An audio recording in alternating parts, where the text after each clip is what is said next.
Hey, true believers, Englentine here. And just to get this out of the way, because I know I'm going to get messages if I don't, the reason why Donatello has a number 2 on his chest is because this is the second version of Comic Books Were Better in the 80s.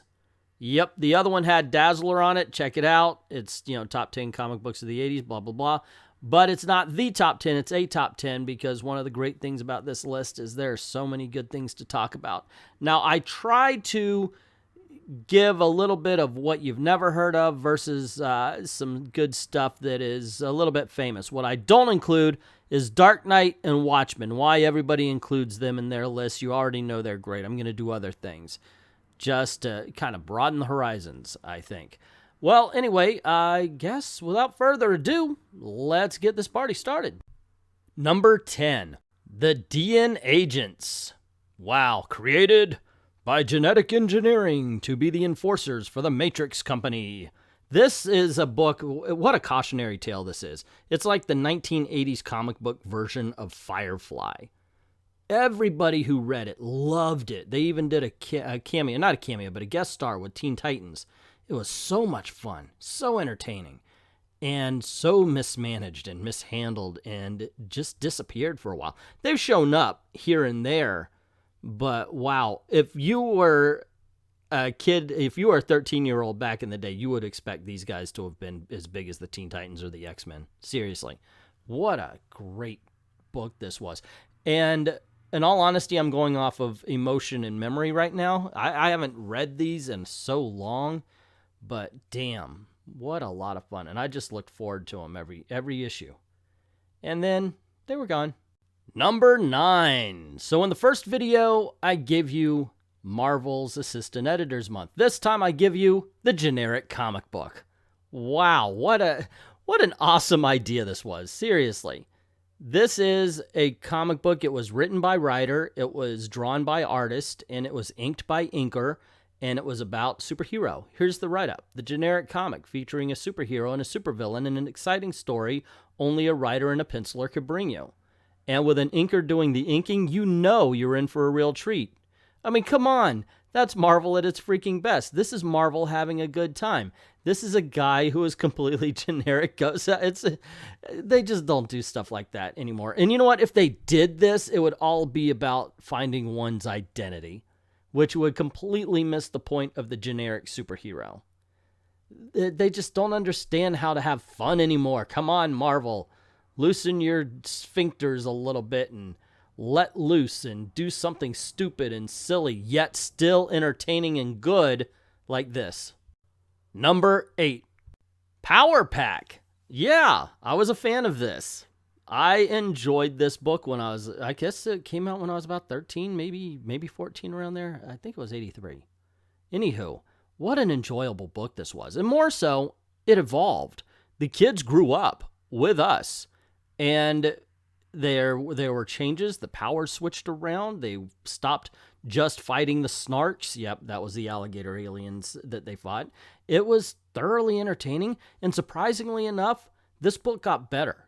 Now, I may be alone in my opinion on that, but I thought it started off good, but it actually got better. It actually started off more childish than it ended. Either way, I'm very happy to have been of the generation that got this. I've seen recent iterations of Power Pack. They were decent without actually being good, which I guess some would describe the older series. I wouldn't. I think it was a lot of fun. Number 7, Grimm Jack, created by John Ostrander. Dude.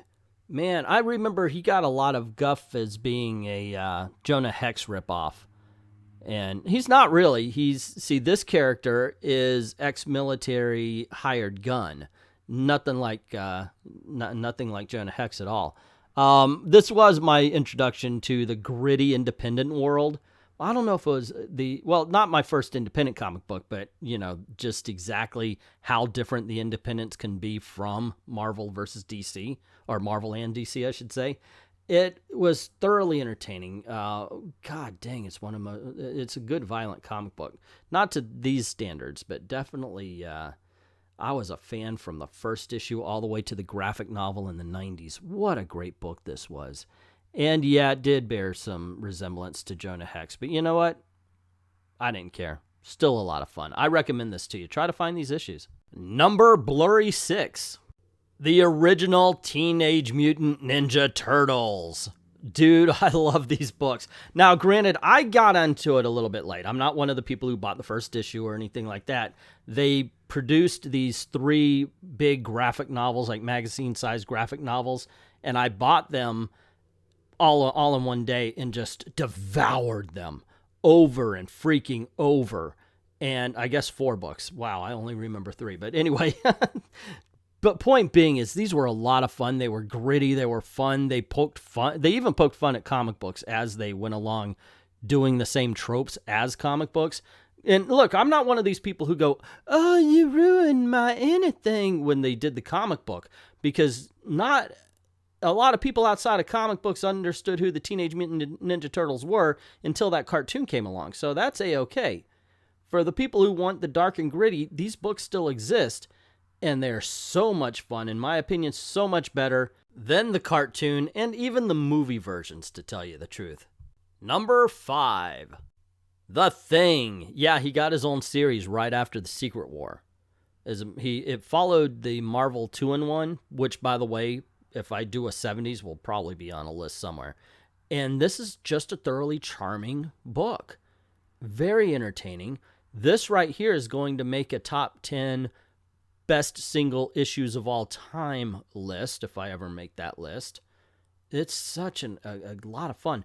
What I liked about it, and I use fun a lot to explain Marvel in the 80s, but one of the things I liked about this is the Thing is always a great character, but this explored him as a human being, as a single character, not as a part of a team, and his role in the Marvel Universe. So it really did just expand on the mythos of the Thing.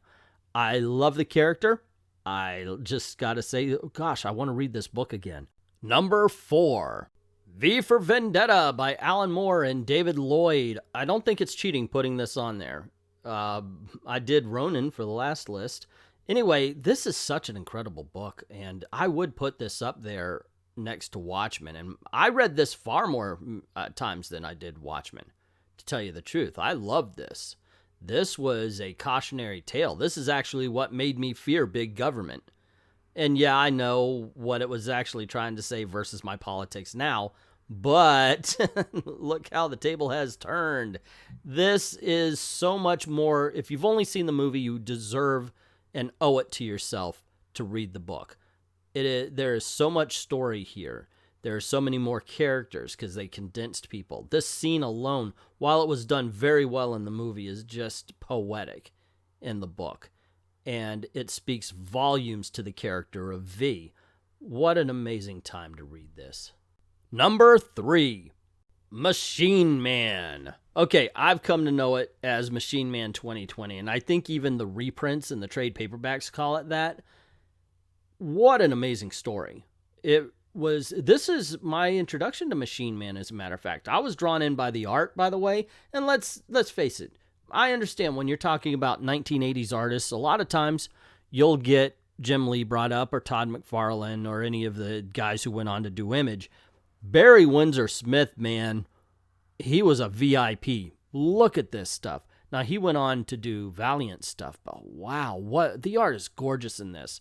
And, I mean, it's just a little freedom fighter thing. Iron Man 2020 is the bad guy. I do think that in the first issue, I remember Machine Man was found in the dump.